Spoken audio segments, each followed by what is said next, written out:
Good morning. Welcome to True Crime Unraveled. Uh, I'd like to first say I don't understand why they kept this 911 call so secretive for 2.5 years when basically there really wasn't nothing going on in this 911 call except for maybe either Dylan or Bethany trying to set up the 4 a.m. timeline because the 911 dispatcher was asking about the unconscious person. And there was a female that said, "Can I just tell you what happened pretty much?" And the dispatcher asked, "What's going on currently? Is someone passed out right now?" Well, I don't really know, but pretty much at 4 a.m., and she's trying to get this 4 a.m. timeline off the ground. And the dispatcher says, "Okay, I need to know what's going on right now. Not what happened at 4 a.m., basically, is what she's saying. She needs to know what's going on right now, not at 4 a.m." And caller one, I believe, is Emily Alant because she said, "Uh oh," and they saw some man in their house last night. Yeah, why would she emphasize yeah? And I mean, I do believe that Hunter Johnson was one of the people on that 911 call because uh, someone stated, "Dylan or Bethany, I need you to talk to them. I can't talk to them right now." So, was that Hunter Johnson or could it have been Hunter Chapin? Because we all know he was over there that morning because there was 5 guys and 3 girls in that house that morning. Why so many? Now we know the 3 girls was Emily Lant, Dylan Mortensen, and Bethany Funk. Well, who are the 5 guys? Hunter Chapin, Hunter Johnson, and there was someone named Evan. Now, I've heard Evan could have been a typo for Ethan. That's a possibility, but I do not know. All I know is for 2.5 year guys, for 2.5 years, we've been told that this 911 call was never going to get released.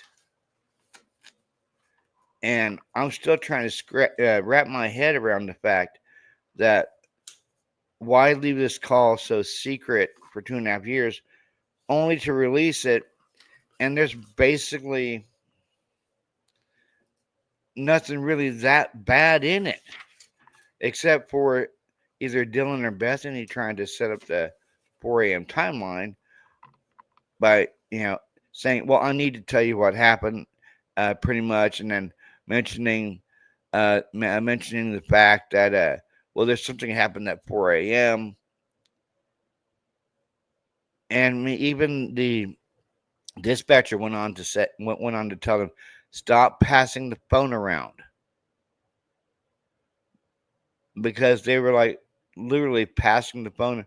It was each time it was a different person that was talking to the dispatcher, and the dispatcher more than likely when they stated stop passing the phone around, they were more than likely getting confused, trying to figure out what was going on, and you had some new person jump on the phone every minute. So I don't blame the 911 dispatcher telling them stop passing the phone around. And man, another question of mine is, okay, you have a quadruple homicide that night, and you have these like what 8 people in the house that morning.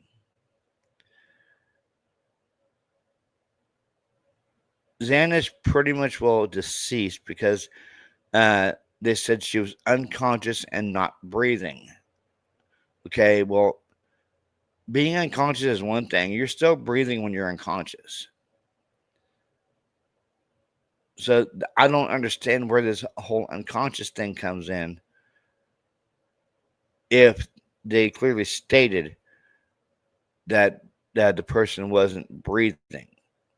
So that wouldn't be unconscious. That would be deceased. We have a person here that's deceased. And yeah, it was Xana they were talking about because they had mentioned a 20-year-old female.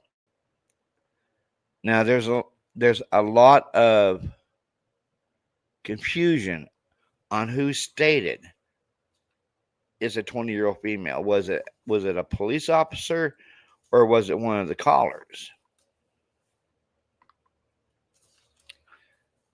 And let me get to it, and I believe I have the answer for that.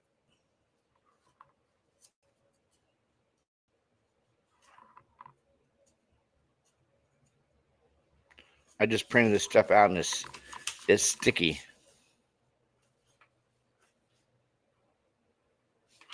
Okay, this is the wrong one.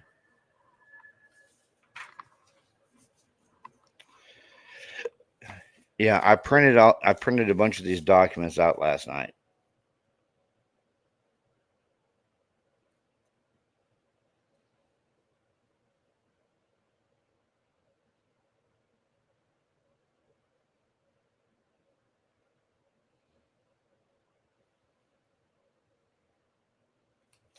Okay, I'd like to know is it they said, yeah, it's Evan. I'd like to know who Evan is. And you could clearly tell that it was law enforcement, or at least the dispatcher said,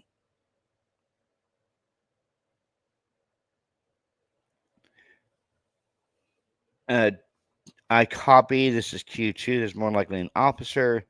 Um, 58 multiple reporters on the phone advised saying the roommate on scene is passed out, not waking up. Believes she got drunk last night, and about a male being in the room with them. Being in the room, I think she meant being in the house with them. Okay, no, I'm wrong. The female caller, uh, because the dispatch says, okay, and how old is she? The female caller, which is I believe to be either Dylan or Bethany, said, she's 20. And the dispatcher said, 20, you said? Yes, 20. Here, do you want to talk to them? Talk to who?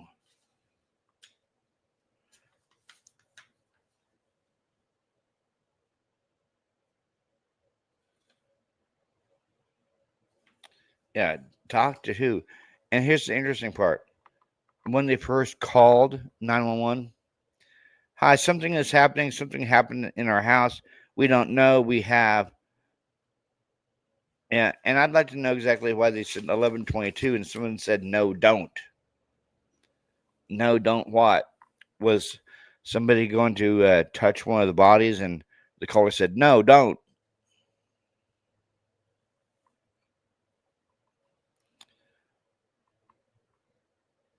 We've been lied to for 2.5 years. Now the truth is coming out through these documents. More truth is being revealed. And for 2.5 years, they held on to this 911 call. And we all thought that it was a pretty damning of a 911 call. That's why they were holding on to it. Now, it's an unconscious person call. So, all these years, 2.5 years, I questioned if they were going to release it since it was a unconscious person call, because technically they don't have to release it. It was an unconscious person call. Well, we have a new judge, Judge Hippler. He's having the prosecution basically go back and unseal everything, because the way he put it, it seems kind of pervasive by the state to seal and redact everything when it's pretty much already on the public case domain website. So he said you can unseal it, but you can redact it. So he's basically telling the prosecution this whole sealing everything up is done. You can redact it, but still release it. That's how we got the 911 call. Was because of Judge Hippler getting tired of the prosecution. But when I first read it, I was expecting to read something very damning in this 911 call. Something very hectic, crazy going on that morning. I read it, I'm like, it's people passing the phone around and basically talking to the dispatcher. And you have, I believe it's Dylan or Bethany saying, can I just tell you what happened pretty much? And you start to go into it. The dispatcher's asking about the unconscious person. Well, I don't know, but at 4 a.m., and the dispatcher cuts her off and said that she just cares about right now. And then Emily Allant says something to the effect of, well, there was a man in their house last night. Okay.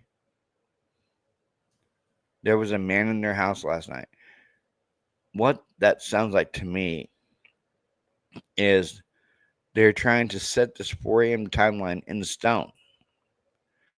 Now, I'm going to be recording a video here in a little while about the 911 call, because there's stuff in that one that makes me scratch my head.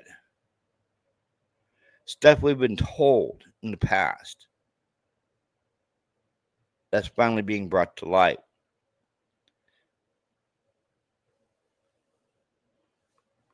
But as far as the 911 call goes, for 2.5 years, I looked for them to release it because I wanted to see exactly for myself what's in it.